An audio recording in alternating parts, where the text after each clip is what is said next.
In the fall of 2017, Owen and Elsbeth Christensen, Viking reenactors located in central Wisconsin, will donate the replica of an 11th century timber-framed house to the University of Wisconsin Green Bay campus. In this video, professors and community partners talk about how the house will be used for hands-on learning and experiential archaeology on our campus.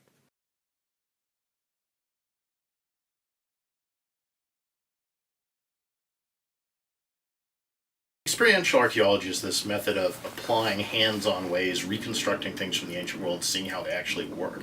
And sometimes there's just no substitute for that. You can read about things in books, you can study ancient texts, but there's certain things you learn only when you actually physically do something or get an object or interact with an object. And that's what's so exciting about experimental archaeology, is it's a way to gain information about things that are long past that we can't learn from the standard sorts of texts or traditional methods of approaching those topics. There's all kinds of ways that it can be used for learning. I mean, in addition to just going there and physically understanding how Vikings lived, how these things were constructed, we can also do things like have students do digital projects about it to reconstruct things. So you can both learn historical things, you can learn archaeological things, you can apply technologies to studying the Longhouse. We can use it for all sorts of things in the classroom. Well, I teach a course which is either an independent study or in the future it's going to be an actual course on Old Norse language. And we actually learned Old Norse. There's a textbook and all sorts of sagas and things like that. We learn about runes. We learn about the different sagas, different genres of sagas, and the poetic and the prose edda. And I think it would be really fascinating, fun to sit around in an actual Viking style house and learn Old Norse and speak Old Norse and read Old Norse to one another. I think that'd be really cool. There was also talk at one point between me and one of the historians on campus that we might try to actually recreate Viking brewing.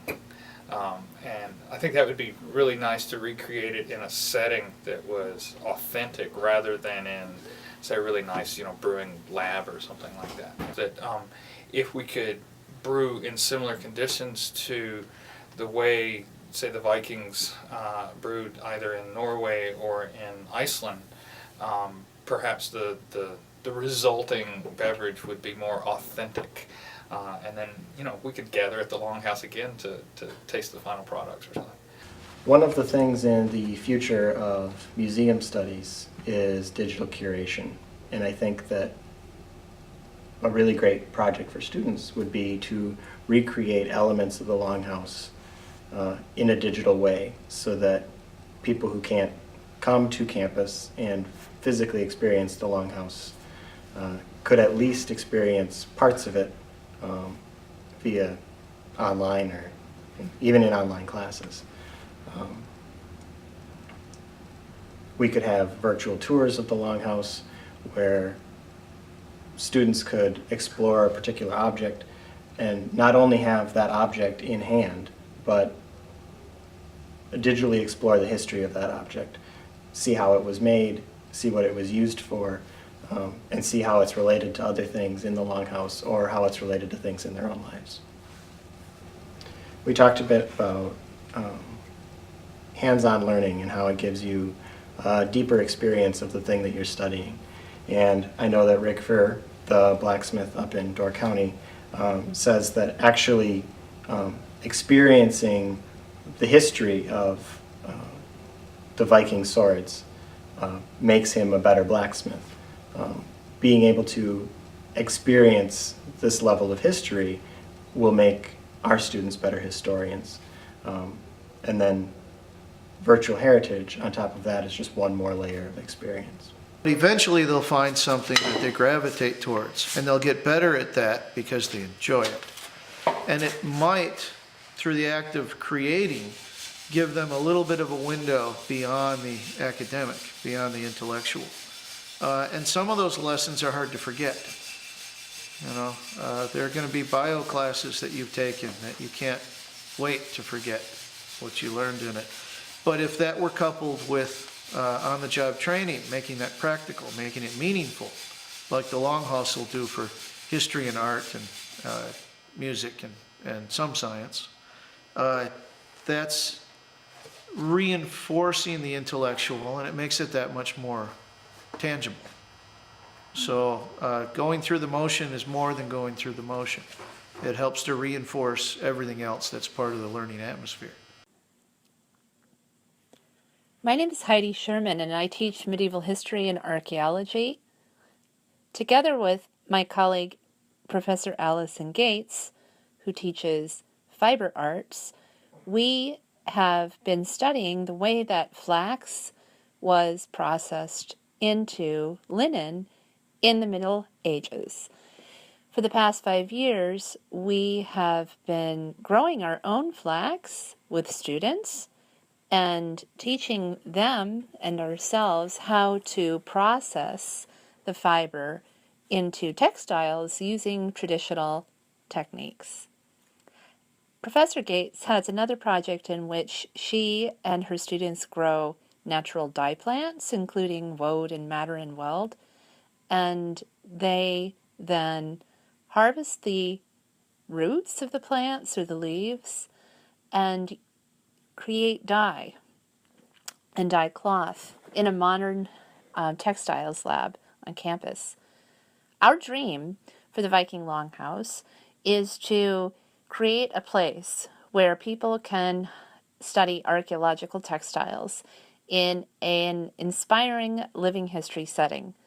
We would like to teach, for example, how to weave on a warp-weighted loom, one much like the Vikings used 1,000 years ago.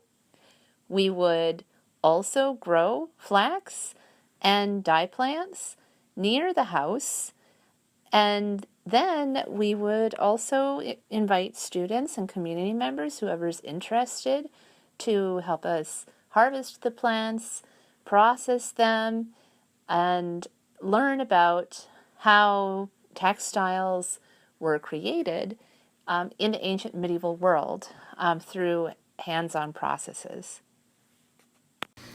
I think it'll be very good for the campus having this to highlight our program. I mean, we have a very strong ancient medieval studies program. We have students who come here to specifically study with us and to use the sort of methodologies we apply. And the Longhouse will become a nice symbol of that.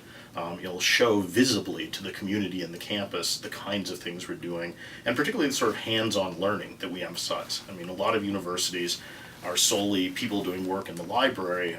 Here at UWGB, we like to have our students actually do things. And that's, you learn much better when you do something rather than when you just study it in an abstract way. And so I think that'll help us with all sorts of classroom activities. I'm most excited for the Longhouse because it gives students an opportunity to see what it was like to be a Viking. You can look at archaeological materials, you can look at clay discs and say, what did they use this for? And you can make assumptions about where you found it. But if you make a clay disc and you're in that environment and you're living out a Viking life, and you come across a use for that clay disc, then all of a sudden it starts to make a lot more sense why you found it where you did. I think it's very exciting because there are no other campuses in North America that would have something like this. So it would make us very unique. It would be something absolutely special about UWGB. And there are a lot of ways in which we're a unique campus and our whole interdisciplinary approach. And the Longhouse fits perfectly there. I mean, there's projects there that will involve people from art, people from engineering, people from computer sciences, and of course people from humanities. So it really does bring together all these different approaches and methodologies and serves as a centerpiece for that. This is an Old Norse proverb, and it's very short. It goes, Oft kemur solskin efter skur. And that means often sunshine comes after a shower.